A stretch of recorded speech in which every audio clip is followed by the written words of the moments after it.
Movies or music? You pick. I pick television. Which one are we going into? Let's do music. Music. You're the music guru. So open up the can of worms. I've heard of some songs in my life. Yes, and you've made some songs in your life. So let's see here. let me pull up the old Last FM, see what I've been listening to. So there's another Aqua Teen podcast that started up recently. Okay. And they started at the beginning of the year. And before they were doing their Aqua Teen podcast, it's a bunch of guys like talking about it. And a lot more loosey-goosey than my podcast. Because my podcast, if anybody hasn't listened, I literally take every single clip, play it, and then talk about it like at length. So they're doing a more normal human being approach. Let me just interrupt you really quick. What are the episodes, like 13 minutes, 11 minutes? So after the intro and the credits, which I can just cut out at this point, because like, why am I going to play the intro every fucking time? It's about 9 minutes. So you take a 9 minute episode and you turn it into an hour and a half podcast. So yes, I think you go into it, Ronnie. I think that's fair to say. So yeah. These guys are not doing that, which is smart on their end. But before they did this, they did a C-Lab podcast, and they went through every episode of C-Lab, and now they're tackling Aqua Teen. And I guess their idea is to go through every Adult Swim show like over the course of a year. So obviously, if they want to condense Aqua Teen into a year, there's over 100 something Aqua Teen episodes. There's 52 weeks in a year. They'll figure something out. But the point is, one of the guys in that podcast, the main guy basically who does the podcast, he's the one who kind of puts it together with his friends. He is in a band. He's actually in Chicago as well, just like you are, Calvin. And he's in a lot of bands, but the one band that he sings in is called Oscar Bait. And I've been listening to them a lot. They're like kind of a punk, kind of hardcore band, which normally I'm not super into, but they have like some melody to their songs, so that's like kind of what I need to enjoy that kind of music. Because otherwise, like if there's no melody, it's hard for my brain to kind of wrap itself around things. But so I've been listening to Oscar Bait a lot. They only have one. Well, no, they have 2 EPs. And you know, a punk song is about 1 minute long, so I was able to listen through those bad boys a bunch of times. But I've been listening to a lot of Oscar Bait, which they just put their newest EP out at the end of last year. And besides that, just I've been listening to more vinyl lately. I've been trying to, you know, like I spent money on all these records. I should probably listen to them. Yep. Just random stuff. I'm also trying to list the stuff I'm not listening to for sale, just to try and get some money back. I could tell you I have bought some records, and I can look up and see real quick what those are and kind of talk about that a little bit. While you're looking, look it up. While you're looking that up, I want to talk about, this is not a new album. I think it came out in 2005, I want to say.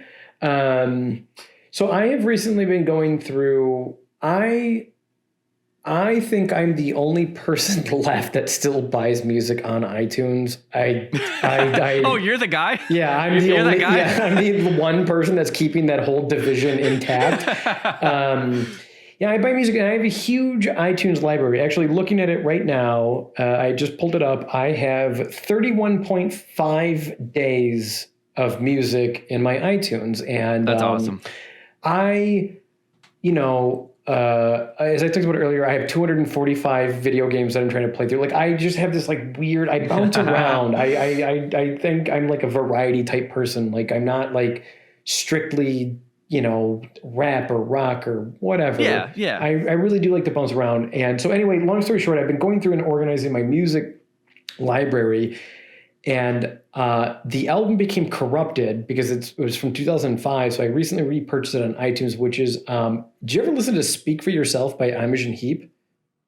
No, but I know who she is. I'm very familiar with her music. Oh my fucking God. I listened to this and I'm like 18 years old again. Hell yeah. Oh yeah. I've kind of had that album on repeat for the last few days.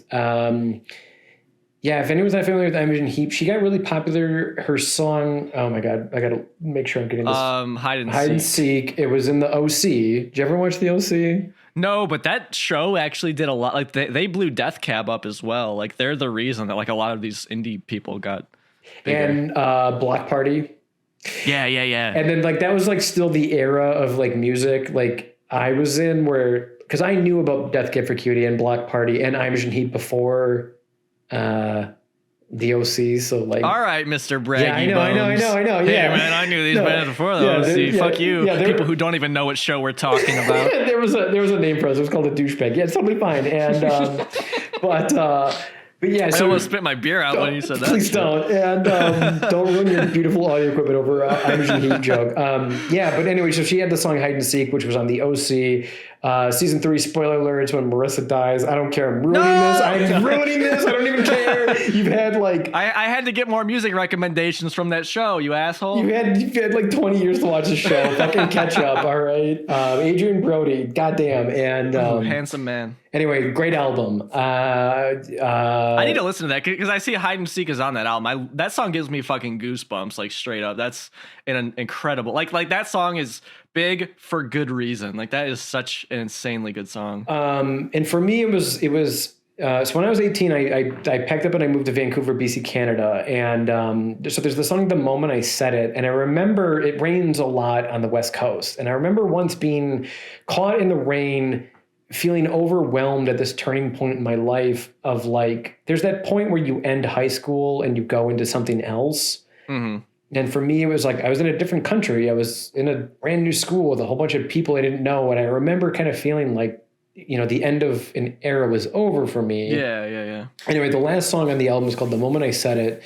And so I re-listened to this album. When it got to that song, I was working and I just stopped. Oh, wow. And it was like, I got a little choked up. I'm not going to lie, like a little teary-eyed. I didn't cry, but it was a little teary-eyed. And it's so weird. And I know you can relate to this where it's like music can do that to you and like nothing else can. Like you listen to an album and all of a sudden, again, I'm an 18-year-old boy who's sad that he's lost his friends, but he's excited for the next chapter in his life. And those are two very conflicting feelings to have. And so anyway, Imogen Heat, God damn you made me an 18-year-old boy again. So thank you. you dropped the keyframes, you dropped the mouse, you had to sit there and enjoy the moment. Yeah, it's always like I don't want to say treat, but it's always like interesting when you get such a distinct, like, you know that this is a turning point in your life, and that music definitely always, like, just whenever you hear it, just brings you back to that. It's like smells, you know, it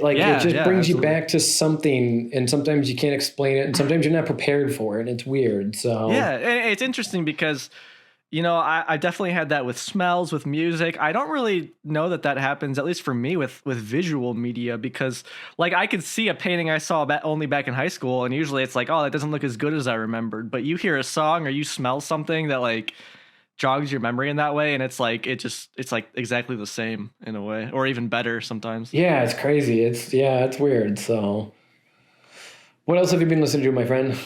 Looking at these records, I've actually bought 2 comedy records, which I don't have any comedy records in my collection, but I found them both for insanely good prices.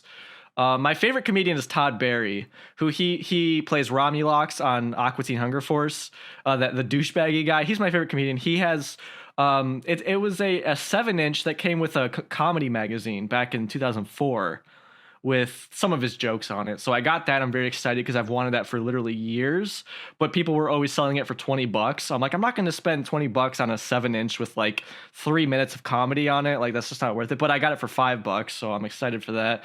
And then I got Mitch Hedberg's first album on vinyl. Yeah, I love it. Yes. I mean, his first album for me is very important because I listen to that just about every night to fall asleep, because like he's so laid back. And it just like it gives my brain something to attach onto, but it doesn't like keep me up on, like, I'm not like, oh, let me listen to this whole thing, because I know all the jokes, but like he's so just chilled out that, you know, I can just listen to that. So I'm excited for that to come because I got that for a great price as well. Being a vinyl fan, dude, it kind of sucks because people just price gouge everything. Like a Smashing, like my fiance bought me Smashing Pumpkins, Melancholy and the Infinite Sadness on vinyl a few years ago for like $80, which is a lot, but it's 4 discs. It's like a beautiful box set, and for that price, she maybe got for like 60 or something. Now people are selling this shit for $400 because it's out of print. It's like, come on, dude. Like everyone, it's like ever since the pandemic hit, like this and like crypto blew up, NFTs blow up, like everyone just wants to make fucking money off shit. And it's just like so uninteresting to me that like really like this is what we're coming like. And I understand I'm not blaming people for wanting to make money because obviously everyone's fucking poor while the top 5% of humanity hoards all the wealth. But it's like with vinyl, it's like stuff instantly sells out just so people can list it on fucking eBay or Discogs to like sell it for twice as much. It's like, really, like what are we doing here? But yeah, like luckily like I got those for good prices. You know, I'm from the Midwest like you are, Calvin, so I always have to mention whenever I get a deal, that's what I'm most excited about anything. Like I got a deal on this thing, man. Let me tell you about my coupons while we're playing some euchre. Yeah. Yo, I got so many coupons, they're paying me to take this vinyl off their hands. Yes.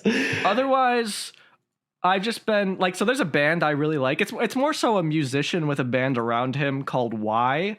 He started in the late 90s, early 2000s as a rapper, and then he kind of built this band where he'll do like rap songs but also like singing songs. It's like he's a very unique artist.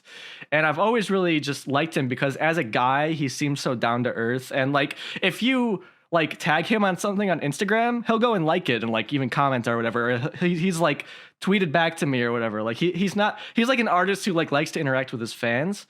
And something really interesting that he's doing is him and his record label set up this thing called the Artist Enabler Program. So you can either spend $5 a month where it's like a subscription where he sends you a demo and a cover song every month. And if you spend like $18 a month, they send you the demo on a lathe cut, which is like a made to order vinyl. So I'm signed up for that because I just like love him. I've loved him for a long time, and it's like I really want to support this guy. And you also get access to this exclusive Discord server where you can kind of chat with him, and then every Sunday, like or one Sunday out of the month, he'll do a Q&A. So like, oh, that's cool. Yeah, like and the Discord is fucking packed. So obviously he's making good money, which is great because he's like a small artist. It's not like he's huge or anything. And like it's so interesting to me that like what he's doing is so absolutely fucking dumb simple. Is just giving fans a peek behind the curtains into the demo process and also access to like ask him questions. And like nobody else is doing this. Like I see artists like, let me sell some NFTs and shit. It's like people just want to like, they want to hear your demos and talk to you. That's all they want. Like, is that so difficult? And this guy, luckily, like I'm sure he's keeping his head above water because, you know, artists can't tour as much right now with this program. And it's like, I don't understand why more artists aren't doing stuff like this. Well, even not only just are not many people touring now, but the people that are touring, these John Oliver actually just did a piece on this recently on his show about ticket prices, and it's astronomically insane. And he kind of breaks it down as to like why it is the way that it is, and it's really interesting. I recommend it. I haven't seen it, but let me guess that the venues are upping the prices to compensate for lost profits during COVID. Well, it's actually, you're not wrong, but it's also it's basically it's Ticketmaster. And they're saying basically like we have people that we have to pay off, but if you really delve into it, it's Ticketmaster paying Ticketmaster for, quote, the fees that they have to endure. It's really fucking weird. Yeah, I mean, anybody who goes to concerts know that Ticketmaster is a fucking scam. Yeah. Like, there's actually a Todd Barry joke where he's like, ticket prices are getting expensive these days. I had one guy trying to sell me a ticket to a show, and he's like, I have tickets, but they're behind the stage, $70. And then Todd Barry's like, behind the stage, I'll just stay home. And the guy's like, stay home, $40. It's just ridiculous. Like they just want so much money, which is why I just am never super interested in going to concerts. Because if you want to see anybody remotely big, it's going to be insane compared to small bands that are like $10, $20. Exactly. And they were even like, John Oliver's bit goes into how some musical groups like Metallica and Justin Bieber have been caught actually selling their own tickets. Oh, like scalping their own tickets? Yep. Of course. Because there was something like a percentage of tickets are actually released through Ticketmasters. Because like the one example John Oliver gave was like, Justin Bieber recently went on tour and his New York performance sold out in like 30 seconds. And John Oliver's like, well, that's not entirely correct because it's actually the tickets that went on sale for the general public sold out in like a record number, yes, but that was only like 35% of the actual available tickets.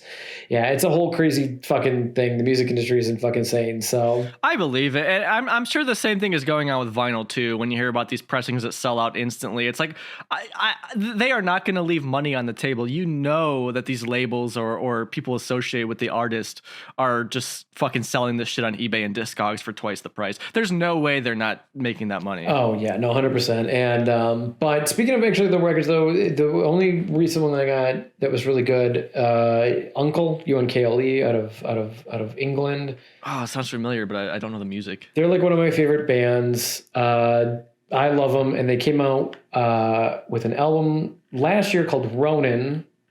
It is super good, and I was able to get a vinyl from them that's actually it's signed as like a little bit more of like a limited release.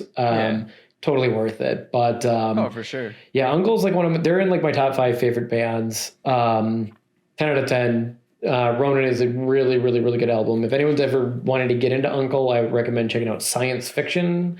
It's spelled, I think, PSY, like science fiction. Super good. But I was listening to your podcast too. I can't remember which episode, but you were talking about, but it's actually an album that I've gotten back into recently. You and I are both huge fans of the Downward Spiral, 9 Inch Nails. Oh, yeah. Been listening to that. Love me some Trent Reznor. Me too. And actually, you're I think the only other person I've ever heard talk about Ghosts. What is it, like 1 through 35 or 45? Something. It's something like that. Yeah. I have that on vinyl, and I remember. Oh, nice. Yeah, I remember when he came out. He put it online. Yeah. And it was a pay what you want album, and I fucking love that because obviously some of the music in that you mentioned in your podcast was had gone into the Social Network. And that is like it's funny because that movie is like very well recognized, but I still think is an underappreciated film. That movie's a fucking 12 out of 10 star movie. I need to watch it again because I'd seen it, but I was like 13, so I need to check it out. I fucking love that movie. And the music is Trent Reznor and Atticus Ross and Dream Team. And I actually picked up. So I watched that movie. So of course I have the Social Network album and I listened to that great album. And then have you listened to How to Destroy Angels, their band that they put together? Is that the one with Trent and his wife? Yeah. And Atticus Ross. I'm sure I heard it like when they came out with their first thing, but I haven't heard it since. It's really good. I'm sure it is. Yeah, I need to check it out. Like, I'm not like super up to date either on like the newest 9 Inch Nails stuff, which is unfortunate because again, I'm sure it's like Trent Reznor. I don't think has put out anything bad. Like, there's stuff I don't maybe like as much, but like he doesn't put out garbage. No. And what's actually really crazy is so How to Destroy Angels is the name of the group, and their album called Welcome to Oblivion came out in 2013, and I actually just discovered it like a couple months ago. Really good. 10 out of 10. Recommend it. Yeah, I'll check it out for sure. I'm looking at this science fiction credits, Mr. Calvin, and I'm seeing here we have Mr. Tom York on vocals. So of course you're trying to backdoor that shit in. Yeah, check this out, man. You son of a bitch. I see what you're doing. He's in one song, and actually, what's really fucking funny. Okay. Can I tell you a crazy weird trivia story? Absolutely. So you mentioned that you didn't like OK Computer. Yes. OK Computer we need to do a podcast on that. I feel like we have to discuss OK Computer at some point. See, I love it, but actually my favorite album is their next album, which is what I'm going to talk about, which is Kid A. So long story short, I like Kid A lot. Yeah. I fucking love Kid A. That's my favorite album of theirs. But the song from Science Fiction called Rabbit in Your Headlights, that's the only song Tom York's in. Is actually my favorite Tom York song, period. It's a beautiful song. It's an amazing song. And the music video is by Jonathan Glazer. He's an English director. He did a great film called Sexy Beast, which if you've never seen, go watch Sexy Beast. I'm not even going to tell you what it's about. You just have to go watch it. Ben Kingsley's in it. Great film. A 10 out of 10 film. So Radiohead came out with OK Computer. Radiohead was big. They were doing very well worldwide, but then OK Computer came out, and then that's where they got put into like the fucking God category, right? Yeah. Tom York, some people don't know this, actually got burnt out, and they were like very close to like that was it. And then Uncle teamed up with DJ Shadow. So Uncle, DJ Shadow, and Radiohead are in my top 3 out of my top 5 favorite bands. Oh, the other wow, 2 okay. being Animal Collective and Dan Deacon. And so Uncle came out with Science Fiction. He brought on Tom York to make Rabbit in Your Headlights, and then he brought on DJ Shadow. DJ Shadow is more important than people actually know. Yeah. He's very seminal, yeah. Insane. And I've actually met him.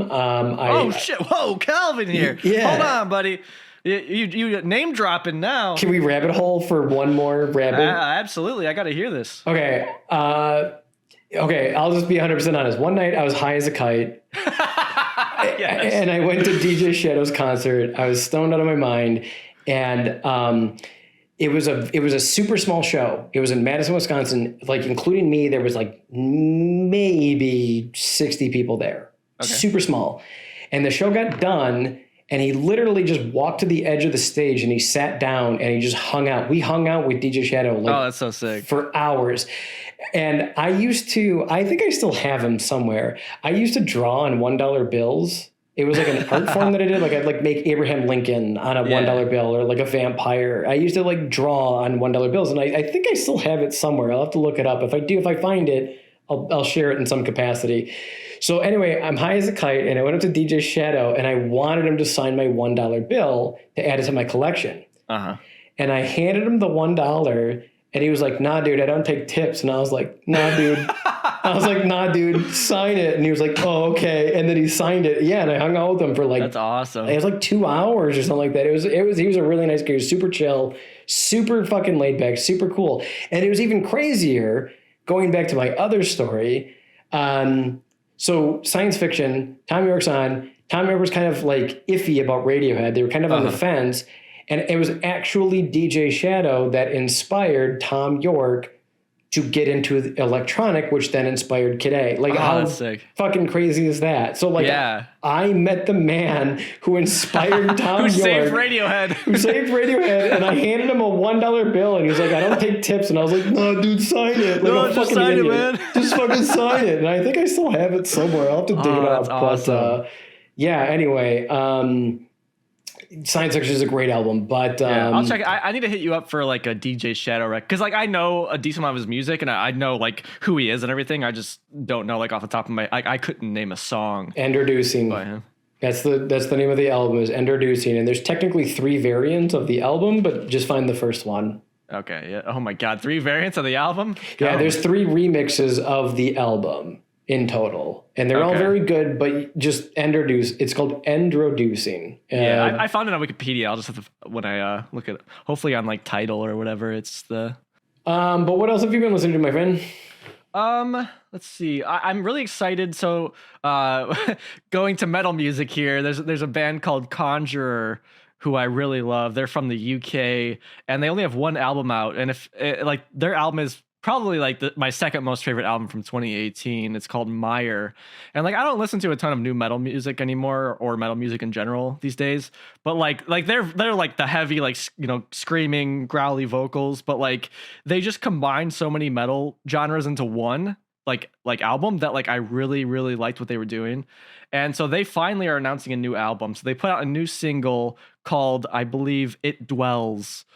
And not so hot on that single, kind of disappointed, because like their stuff was so riff oriented that it was really memorable, even though it was really heavy and not mainstream music or anything.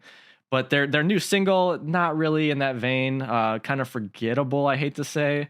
But I still pre-ordered the album. Like, I have so much faith in them and goodwill from their first album that I'm still looking forward to it, and I hope that their single makes more sense within the context of the album.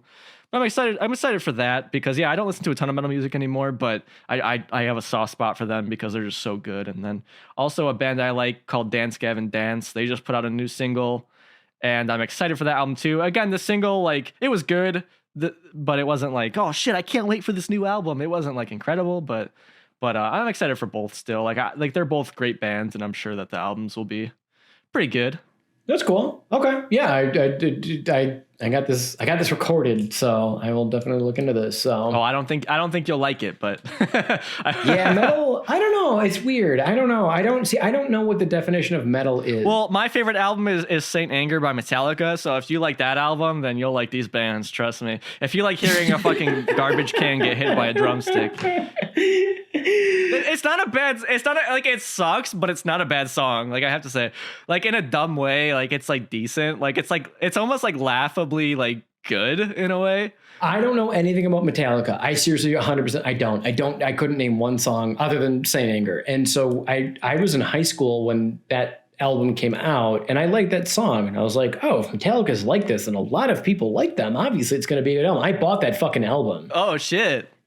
Yeah, I bought it with my own money. You're one of the sales, buddy, just like my mom was. You're one of the sales on Me that and your mom motherfucker. got something in common, son. And yeah, I put it. I remember I was in my car and I put it in, and right away it's like I think like Saint Anger is like song number 1 or 2. Probably, yeah. Something like that, and then just everything. I didn't even finish the album. I still to this day don't think I ever finished the album. It was absolutely awful. Like I said on that episode, dude, the songs literally like they just loop the song twice. It's fucking ridiculous. The songs are so long and they do not need to be. They could have had a tight like 30-minute album that would have been pretty fucking decent. But they just make the songs 8 minutes for absolutely no reason whatsoever. Even like again, like the songs are dumb, but they're like in a fun kind of way. Like Saint Anger, like it sucks, but I'm not like angry when I hear it. But the fact that it's so fucking long is just like, what are they doing? It's absurd. And I have this like piece in my brain where like when something's really popular and I watch it, I don't like it. I always just go into this like, I don't know if it's doubt or self-criticism. I don't know what it is. I truly don't. But it's like, what's wrong with me? You know what I mean? Like, yeah, I know exactly what you mean. Like that album was fucking huge when it came out. And I remember listening to it. It's the same thing when I watched the first Transformers movie. Everyone was like, why is everyone freaking out about this movie? What do you mean? Shia LaBeouf was amazing in that movie. Fuck you. I hate that movie. I still don't understand Fuck you, Kelvin. I'm hanging up. I don't understand Transformers. I don't get it at all. I don't understand it, but I don't think I'm the target market. So nah, you just gotta watch it again. Just watch it 10 more times. Eventually you'll have like that. That's what I noticed is interesting is if you're exposed to something so much, eventually you just like it. Maybe. So I think I'm actually right about that. If you do watch it 10 more times, I guarantee you'll probably like it. Maybe, but I won't. Maybe. No, I know how you feel. Like that's how I like with OK Computer, because like I tried to listen, like I went into it like this is one of the best albums of all time. I'm gonna love this so much, and I just like made myself listen to it so many times, and I'm like, I don't like it. What's wrong with me? Yeah, it's funny. Yeah, it's weird. It's weird what hooks us. Yeah, it's always like just so fun to see because like I feel like guys like us don't ever go into anything trying to dislike it. Like every single thing I go into, I want to like it because like there's obviously with you and I, there's so many things that like we're super passionate about, and it's like, wouldn't it be great to feel that way about everything? Maybe it'd be a little exhausting, but like why wouldn't you want to feel just super excited, enthusiastic about everything? But some things, it's like I want to like this, but I just fucking can't get into it. I hope we're going to use this because I got word back from Hannah. She has not seen True Detective. So I was thinking of a different show. Breaking news. Breaking news. Hannah has not seen True Detective so season 1. I actually don't like. I wasn't familiar with the show. Well, then what the fuck were you talking about, Ronnie? Okay, to be honest, 100% of the time I'm just talking up my ass. Me too. I don't do any research for my podcast. I just make shit up. I'm like, yeah, and in this scene they were actually doing this. If you look closely, the pixel's off by 3 pixels. And then people are trying to see it at home, and they're like, the pixels aren't off. What are you talking about? It's fine. It's fucking fine, Ronnie. What is this guy talking about? Go home, you drunk, Ronnie. Movies. The Matrix. Yeah, we got some Matrix. Is that still on HBO Max? Because I was supposed to see that, but I never did. You didn't watch it? No, because I wanted to rewatch all the the ones leading up to it first, and I just never did that. Okay. I know there's other people that have said this, and I'm going to say it too.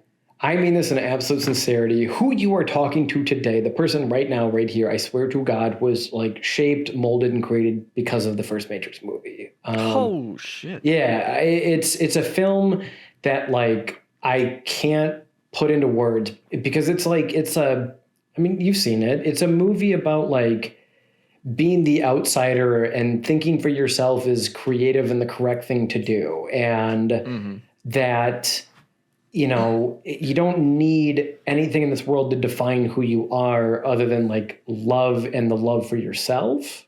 And I love it. And, the film has gone on, it's like recognized heavily in the LGBTQ community, especially for like transgender people, because again, it's like who you are. The directors, too, yeah. They both have talked about that the film, whether it was conscious or subconscious, I don't know, is about that, about like who you are on the inside versus what you look like on the outside. And it's beautiful. And the first Matrix movie is just absolute lightning in a bottle that defined an entire generation of not just like people like me, but like films. Like Resident Evil has Matrix-esque shots in those terrible, god-awful movies. And so many other films have done the same. Like I still watch movies to this day where like a character, even the Marvel movies, like punch a character and they fly both feet off the ground 15 feet behind them and they hit like a rock wall and it crumbles behind them. You know what I mean? Like The Matrix did all of that. Yeah. And the second and the third Matrix movies, I do like them. I think that... Yeah, they're fine. They're not like great, but they're okay. They have really good ideas. Again, like I love the idea that like the one is just another form of control. Like I really like that as an idea. I really love, like, I'm a big philosophy nut. I love like determinism versus fatalism versus predestination and like what is actual choice. And there's like some things in the second and third movie that are like definitely dropped that are really interesting to talk about and think about. And then there's the fourth Matrix. So you haven't seen it yet.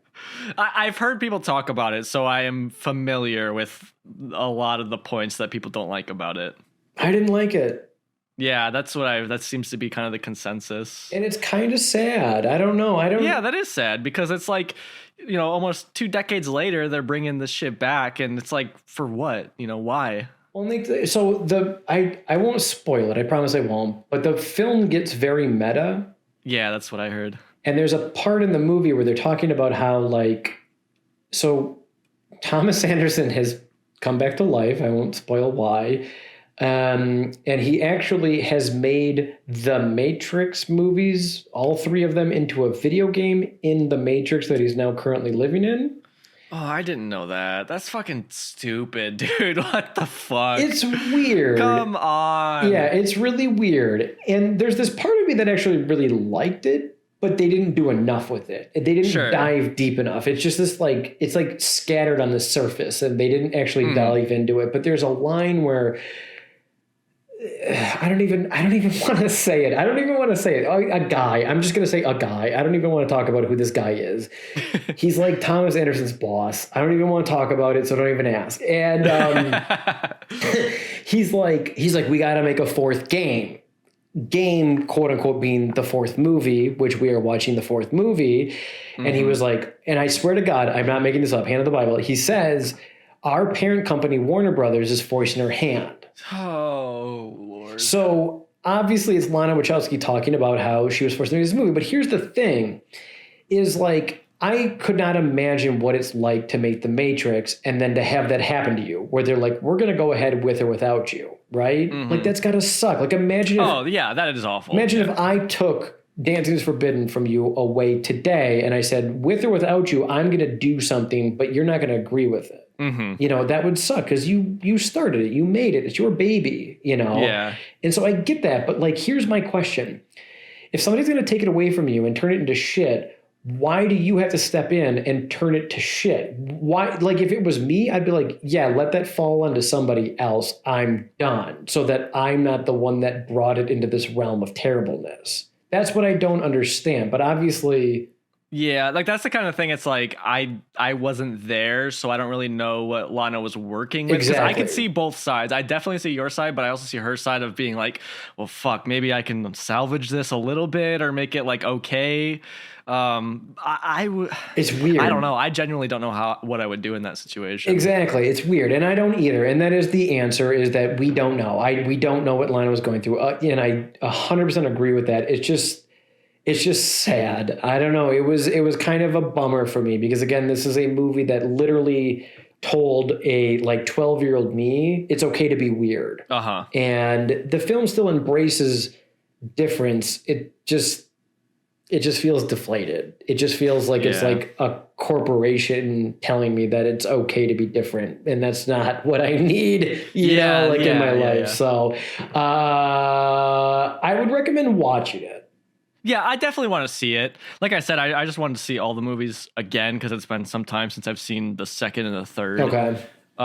Plus, yeah, I was gonna watch that with my fiance. I don't even know if she's seen the second and the third, so we just never got around to it. But no, yeah, I definitely will. Like, I can't imagine it's like horrible, but I definitely understand like just people just not liking it. Yeah, there are definitely worse films out there to watch. It's just like I'd watch it for free, you know. Well, see, the difference between you and me is that when it comes to movies, I am just fucking dumb, and I usually just like anything. Okay. I'm just like, that's pretty good. And then I look, it has like a fucking 4 on IMDb. I'm like, oh, all right. Go me. But then I also watch like a critically acclaimed film. I'm like, oh yeah, that was pretty good. And then I hear you talk about it, and you're like mentioning all this shit I never fucking thought of in my life about it. I'm like, oh, I just took it at face value and liked it. What have you watched recently? What have any movies popped out in your head on your end? Me and my fiance keep putting off seeing the new Batman film. We want to see it in theaters, which I think it's only going to be there for like less than a month now. I've heard good things about it. I've never even seen a full Batman film before, so I'm not like a superhero nut or anything.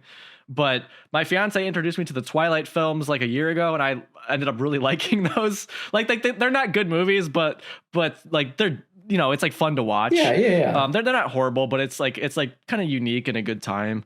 And so that's why I'm interested to see the new Batman film, because it's the guy who played Edward.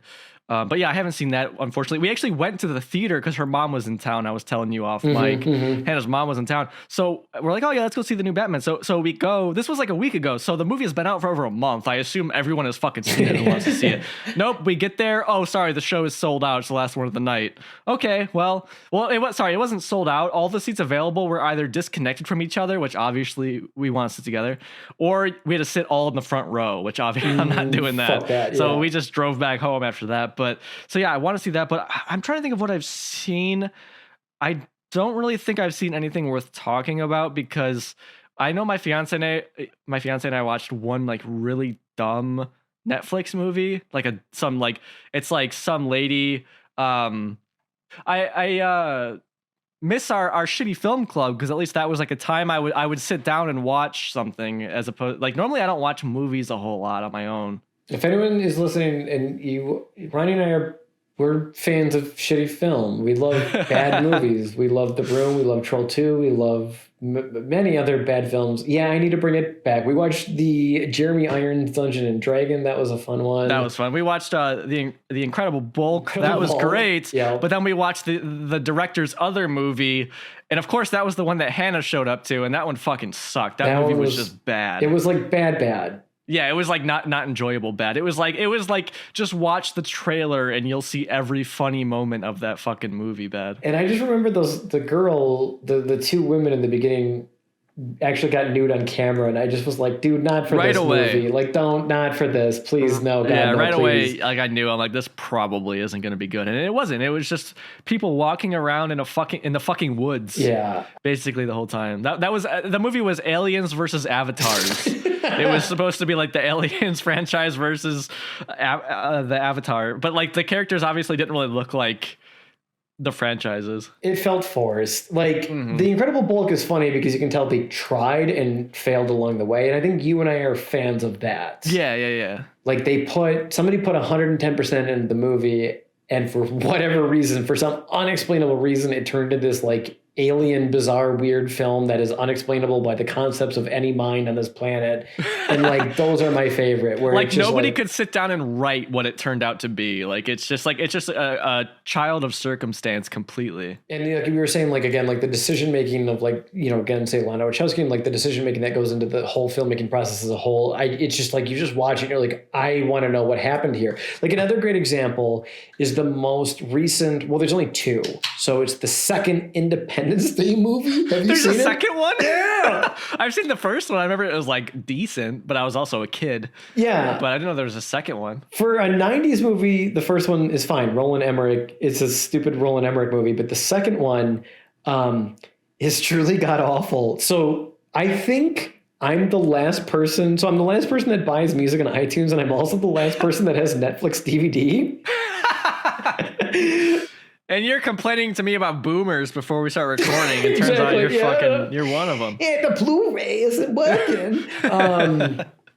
Yeah, no, I have Netflix streaming, but I have the DVD as well because you can just build a huge long queue and then you kind of set it and forget it. And I had put the second Independence Day in, and yeah, my girlfriend made it, I think about like 6 minutes into it, and she was like, nope, and she just fucking left, and I ended up laughing my tits off. It's a great movie for a dumb time. Oh, that sounds like fun. But you mentioned Robert Pattinson, the Batman. I've not seen the new Batman either. I like Batman as a character, but I'm not gung-ho on the superhero movies either, so I'll just wait. Sure. Actually, one movie I'm super excited for, I wasn't ballsy enough to go to theaters to go see it, but I do want to see the new Jackass movie really bad. I love those guys. Yeah, I saw that was coming out. You know what? I don't know that I've ever seen a full Jackass movie before. I love those guys with all of my heart, for different reasons. Some good, I can some see, bad. like, if you grew up with that shit, I totally understand, like, why you'd be like, why it would mean so much to you, because like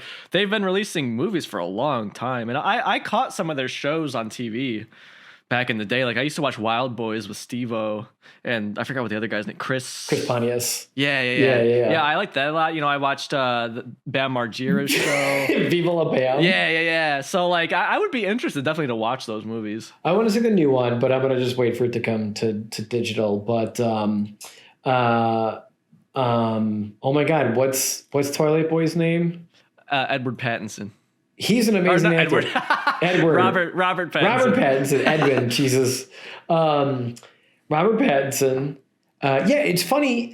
Like all these people were like shitting their britches about like him being Batman because he was in Twilight, but like. And I'm asking you and everyone listening, but like, have you seen any of his other movies? No, but I know like he hates Twilight now. He shit talks it. Like he always, even when he was in it, he shit talked it.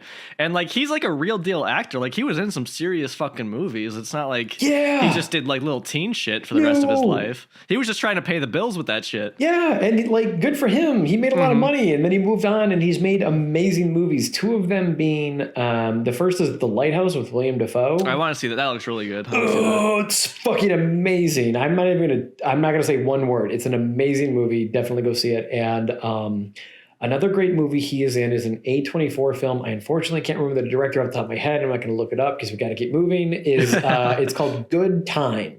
Okay. I promise this is the very beginning of the movie. It's him and his cousin is a bit peculiar to say the least. And I think they rob a bank. They rob something. It's been a minute since I've seen it, but they rob something, and like they got away with it. And they're in the car, and life is good. And they open up the money bag, and it explodes with that like anti. Oh yeah, like that blue shit or whatever. It's pink in this movie. Yeah. It's bright pink, and it sprays all over them, and they are downtown in a big city. It's a fucking amazing movie. It's an intense movie. It will make you feel uncomfortable, but that's the point. Okay. And it is a character literally going to the depths of what a shitty person will do to survive. And it's an amazing movie. And it's probably my favorite performance by him ever. And so like, yeah, seeing all these people like, I was like, dude, did you see these other movies? It's like, of course, no, you didn't. Of course you didn't. You fucking watch Transformers. So yeah. So that was High Life, you said? It's called Good Time. Oh, sorry. Good Great film. Okay. I got it pulled up here, so I'll keep that in mind.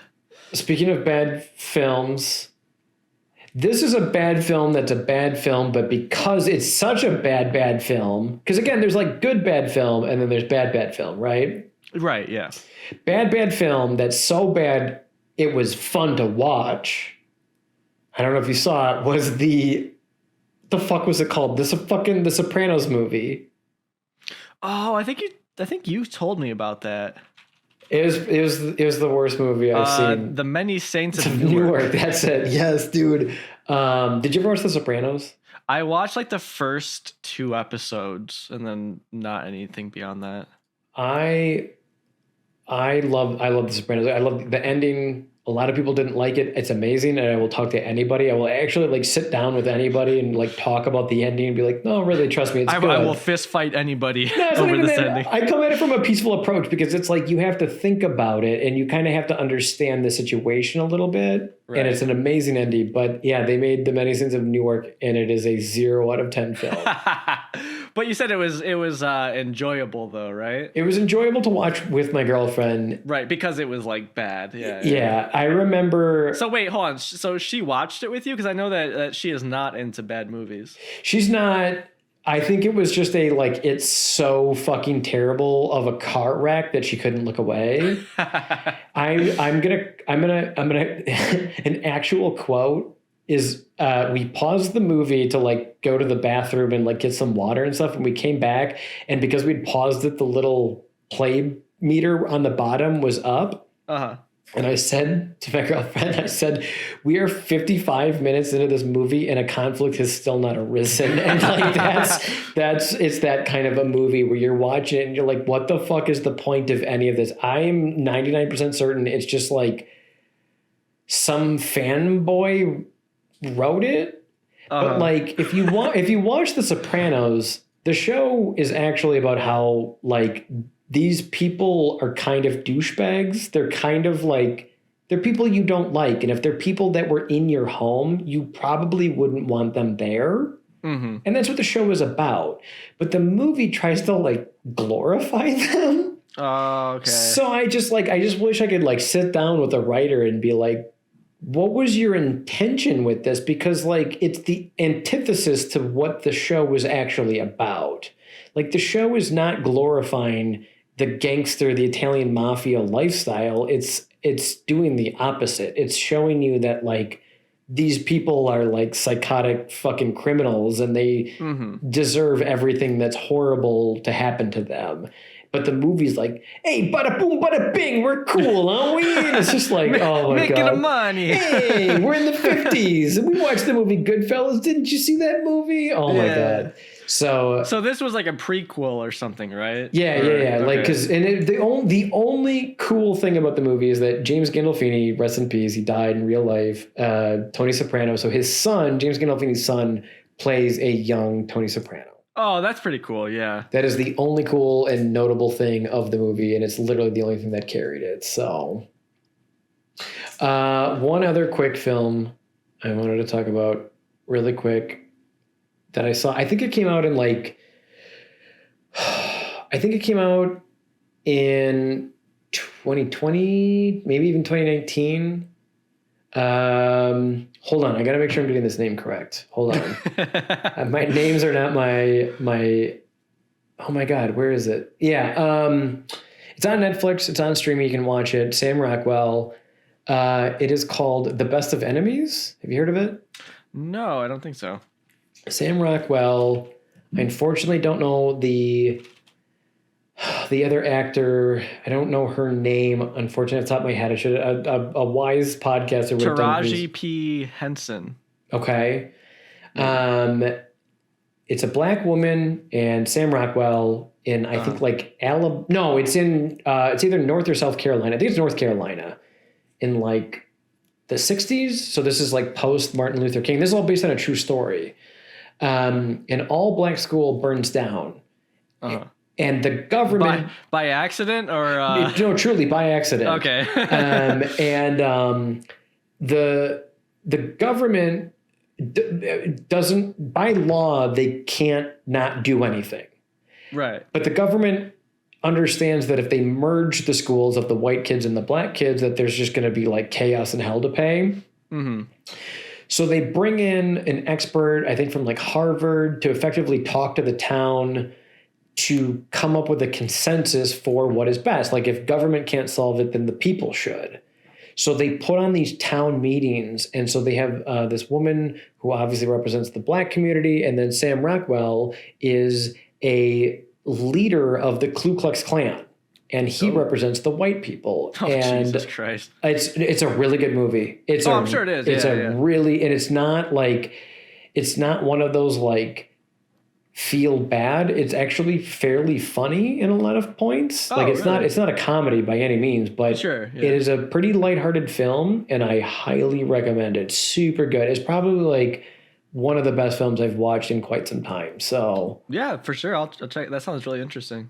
yeah, The Best of Enemies, and it's based on a true story too, which is like I watched it with my mom, and she's like, this is based on a true story, and I was like, I know, right? Like, it's fucked up. So, Well, I learned the other day, and I did not know this, which goes to show the failings of our education system, is that I guess after the Civil War, black people in America actually got like a decent amount of rights. They weren't like equal to white people, but they actually got a lot of rights around that time. And then it was slowly stripped back over like 60 years until, Jim Crow era and stuff. So I think that's like super interesting because like we aren't taught that people were given rights and then taken them away. And I think because of that, we don't tend to look out for that kind of thing because we don't expect it to happen. 1,000,000%. There's I'm going to show favoritism because Dan Deacon did the music for it. But there's a documentary called Rat Film. Really good. It's called Rat Film, and it's a whole documentary about rats, but it has nothing to do with rats. It's not about rats at all. But it is. It's about rats 100%, but it's not about rats 100% at the exact same time. But it goes into a lot of things. But one of the things that it talks about, which a lot of news sources go on in, which is the housing segregation, which is that like back in the day, banks used to color coordinate maps. They would hang up maps of the city. So for example, like Rat Film talks about Baltimore, they would hang up maps and they would color code it. I can't remember the three colors. I think it's like pink, yellow, and blue. And I can't remember which one means which, but one of the colors meant 0% chance of ever ascertaining a loan. Yellow meant maybe, and then like one of the colors was like 100% you're going to get a loan, right? Uh-huh. Well, guess which neighborhoods got the absolutely never get a bank loan? I don't know if I could guess this, Calvin. Yeah. That seems like it might be too difficult. Exactly. Yeah. And so it goes into that. And from that documentary, I went in and like looked into a bunch of other stuff. And like this was covered heavily in like a lot of news sources as well. And this was something that I never learned in public education because like, imagine opening a business, imagine going to school, imagine buying a house, imagine you're planning a fucking wedding. Like imagine all these things without a loan of some capacity. Mm-hmm, right. You wouldn't do it. It's impossible. It's in impossible. Today's society, it's impossible. And it was back then as well. You couldn't buy a house, without a loan. And so imagine a whole community, a whole segregation of black people being literally forced in an area because they couldn't get a loan to create a business, to go to school, to get themselves out of that situation. It forces a repetitious nature. Anyway, it's a really good documentary. He can explain it way better than I can. That sounds incredible. Yeah. Hence why it's called Rat Film, because there's more to it than that as well. They talk about how they actually tested rat poisons in a lot of these black neighborhoods, and it's fucking insane. And it's just something. I've said the same thing that you just said, which is like, I never learned this in my public education. Yeah, it's crazy. So yeah, this is like, there's just like so much shit that I need to learn, like that I've never been exposed to. Same, yeah. Throughout like my day-to-day life, but there's just like, there's just so much eye-opening shit. It's out there, and and there's obviously there's good podcasts and books and movies and documentaries out there, and it's infinite. So. Anything else you wanted to bring up? Movies, music, video games? Actually, somebody reached out to me recently because we did an episode on Prefab Sprout, and I mentioned in the episode that I had done like this whole Reddit thread with my buddy about that album, Jordan the Comeback, and somebody reached out to me like, "Oh, I really enjoyed your thread." Like it was really nice. The guy just messaged me like saying how he appreciated the thread and stuff like that because he had been getting into the album. Like, "Oh, it's cool. Like, you should check out this podcast I did where I explained the You show and all that good stuff." And so yeah, I had him go listen to it, and then I went and listened to it, and I was like, "Oh my god, dude!" Like I wish that we could just re-record the whole thing because I listened to it and it's just like I'm just like laughing nonstop in the background, like anytime you say anything, and like it's difficult because when I do my podcast, obviously it's like it's not a conversation. Well, it's a conversation between me and the listener, but it's not like I'm not responding to anybody. But my natural instinct when I'm talking to people is like usually to like laugh and have a good time. But like on a podcast medium, I'm just like, oh my God, that's fucking annoying. But I think that just kind of comes down to having to let the person experiencing the thing kind of dictate how they feel about it. Because like as somebody who makes something, you're going to have a different approach to the content itself than the person who listens to it. But yeah, I was like, oh, that's cool. I'm like, yeah, check this out. And then I go and listen as well. And I was like, oh, Jesus fucking Christ, dude. I'm just like constantly laughing. Hopefully for good reasons. No, it is. Yeah, like it's probably just me just like overanalyzing it, but I was like, oh fuck. Yeah, but I love overanalyzing. I love overanalyzing things. I do, because it's like, I think, for me, I don't know if I've ever conveyed this in my episode, but I've tried, and it's definitely everything in life is practice, but it's like, that's my favorite thing in this world, is that you and I could sit down and watch the same movie, watch the same TV show, play the same video game, listen to the same album, and have two completely different interpretations of it, because you and I have different lives. You know what I mean? Like, and those differences to me fascinate me. And that is what I've tried to pull out of like all of this, is like, why, first of all, why'd you pick this? Because again, there's a million things in this world you could pick. Why'd you pick Jordan the Comeback? And I think that analysis is like, for me, it's important because like to understand why you like something is important, because again, like I see so many people like, dude, the fucking Star Wars movie was fucking dope. And it's like, well, was it? You know what I mean? Like, if you liked it, I'm not gonna shit talk you. I'm not. Everybody likes something, but like, again, like I can go back to the end of The Sopranos. When that happened, there are people still to this day that are like, it was absolutely awful, but I don't think they understand it because they're not thinking for it for themselves. Mm-hmm. You have to interpret it. And there's a lot of people, especially with media, that don't want to. And while I need to try to respect that and understand as best as I can't fully accept it. You know what I mean? I can't fully understand it, because it's like my brain works a million miles a minute on interpreting all of it. Again, like, why did you make this? What are you trying to say? Mm-hmm. You can look at certain films and it's like, no, that's not really what it's about. It's actually about X, Y, and Z. It has a philosophy behind it. So I'm glad you got analytical, baby. Welcome to the club. It's good. So the water's warm. Come on in. So speaking of Jordan the Comeback, I did listen to it recently, and it was nice. It was fun. It was fun to go back to it again. So with an appreciation of the history from my good friend Ronnie. Yeah.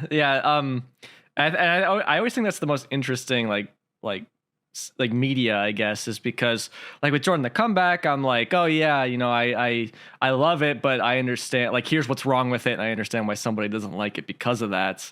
And then you're kind of the same, like with Radiohead. It's like, yeah, I love it, but I understand why people don't like it. And also you with Magic the Gathering, you're like, oh, I love it, but also I hate it too. There's things about like I don't know. To me, like that seems to be the stuff that really means the most to people is when there's like because if you just inherently love somebody or something rather, it makes sense why you love it. But if there's like things you don't like about it, but you still love it despite that, then to me that's a little bit more interesting. That is more interesting. And I feel like it's like fandom is an interesting thing, because like I've met fans of like Star Wars and Star Trek, and there's some people that, like fandom means, I can recite every piece of trivia to Star Trek.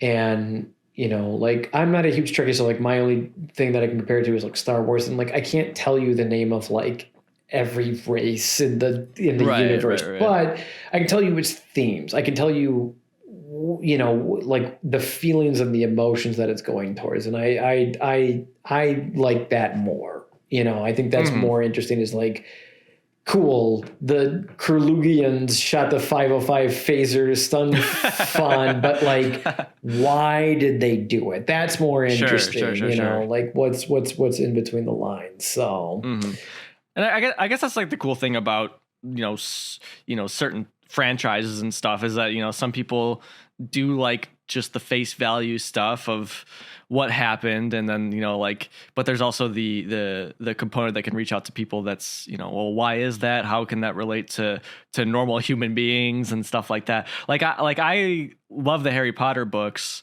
The movies is a different story for me, but I love the books, and I know people who are like, I don't want to read that, I don't like that wizard shit, and it's like, well, it's like, I don't like it because of the wizard stuff. It's not like, oh, cool, Harry did that spell. That's so sick. Like, that's so radical. Yeah. Yeah, it's real human, like relationships and stories and stuff like that. Like, that's what draws me to it with this whole magic backdrop. So yeah, like, it's always like, and that's the strength of that kind of media, is that it can apply to both people, because I'm sure there are people who would only care about it because of the magic element too, and that's fine, I guess. It's funny you mentioned that. Nat and I, we watch all the Harry Potter films around Christmas time every year. I like the movies. We like the movies a lot. And every year we both end up asking questions like, why did they do that? Who is this? What is that? Where does this come from? So I actually started reading the books. I am halfway through the third book right now at the age of 35. I'm 35 years late to the party. Hell yeah. Fuck it. They're pretty good books. They're fun. You know what I mean? They're fun. Yeah. They're fun books to read. I've been enjoying them. Well, similar to the movies is, the books obviously get a little bit more mature in theme and writing as they go on. So the first three I didn't really like that much. I only read them because Hannah was into them, and I was like, all right, I'll read them. And I was joking, like, I'll read them, like, I'll read one every year that we're together or something. But I ended up reading all of them in 3 months because awesome. I was like, so like the first three I didn't like. The third specifically was my least favorite, because I felt like nothing really happened in that one. But from the fourth on, I felt like they're like genuinely like decent books. Yeah, they're good. They're interesting. And I don't know if you saw it. They're coming out with a Harry Potter video game. Oh, that's right. Is that not like an MMO or something? Or am I wrong about that? I think it's a single player game. Oh, shit. But there's like a 15-minute little introduction on YouTube. Check it out. It looks pretty cool. You're right. It's an open world RPG. Yeah, that looks cool. That'll be cool. There's a couple things that I hope for. Like, you can actually be sorted into a home, which is kind of cool. And I feel like I'm really hoping that like the game will open with like maybe like a questionnaire. Oh, that would be nice. Yeah. You see a child hungry on the street. Do you give him money? Do you invite him into your house? Do you leave him alone? And obviously, if you leave him alone, you're in the Slytherin house. Things like that can like kind of build like a point system. Yeah. Maybe they'll just let you pick. I don't know. We'll see. But it does seem interesting. I have high hopes for it so far. So yeah, that seems, especially like, to me, it's interesting that they're making that so long after like the books and the film have wrapped up. You know what I mean? So like, I would hope in that case that it would be good, that it's worth, they're not just trying to cash in real quick on something that's hot in the culture, because Harry Potter, like, obviously it's a mainstay, but it's not like particularly hot right now. Yeah. I don't know if you saw any of those like Fantastic Beasts movie, but those are pretty bad. I didn't like them. I would believe it. Those felt like cash grabs, and they're actually coming out with another one pretty soon. But yeah, the Harry Potter books are interesting. They're good. I'd be interested to hear what you think once you finish, like how you compare them to the movies, because obviously I don't expect a movie to completely replicate the book 1-to-1. That's ridiculous. But like, there's some simple character choices that they just completely change in the movies that like change the whole character, in my opinion, that don't really make sense why they had the characters do certain things. That I'd be interested to hear your take on, especially because you're so well, I guess, watched on the movies, that you'll probably notice these things right away once you read them, particularly towards like the latter half of the books. Yeah, it's been fun. It's been interesting. Well, as my friend As my friend Janine always says, I don't always listen to two straight white guys talk for 2 hours, but when I do, I have a handgun, a bottle of bourbon, and 2 lines of Coke in front of me to get through it. So thank you, everybody, for making it this far. We don't know how you did it. We don't know how we did it. We don't know how anybody did it. So yes, thank you. Round of applause to you, the listener, for listening to this dumb shit. So thank you. It means a lot to Ronnie and me. We had fun. Hopefully you did too. I don't think we're chauvinistic or opinionated too much. I don't think we that's are. for our other podcast. I don't know. The You Shit, the show where you shit. The show, the Joe Rogan show where welcome to the You Joe. It's the Joe where you Joe things. Yeah. Where we talk about the recent Joe Rogan podcast and how we agree with it. I don't think I said my name again at the start of this episode. I don't do that very well, but that's okay. I think you're just like, here's Ronnie, here's our conversation. I don't care. No one's paying me. Fuck you. Go back and edit it in. Yeah. Hello, my name is Kelvin McMurray. It's just completely like out of the flow of the conversation. It's gonna be perfect. Well, anyway, thanks for listening in. Ronnie will return. Actually, let's talk about it really quick. We're gonna come back. We're gonna have a fight. Ronnie and I are going to strap on. Fight is a really loose word there. No, it's as tight as the Titanic, baby. We're going to put on boxing gloves with a bunch of knives duct taped to it, and we're going to fisticuffs fight. We're going to call each other names like Poop Fart. It's going to get fucking nasty. Oh, dude, it's going to be a blood orgy. And actually, it's not even going to be a podcast. It's going to be an MMA video on YouTube where we just beat each other up in the nude. Exactly. Yes, exactly. I got a tattoo planned, ready to go. But we're going to film fight about The Room and Troll 2 is coming up soon. We're both coming. Coordinating on our ends. This is a lot of things to have to get through to do it. So, excuse me. Expect that to come in another 4 months. It's a work in progress. In another quarter of a year. Fuck it. None of this matters. But yeah, thanks for being here. And thank you, Ronnie, for being here today. I appreciate it. And as your friend Janine would say, you won't like every Radiohead album, but you'll like at least one. You'll like at least one of them. Comma, damn it. Cheers, everybody. Bye-bye.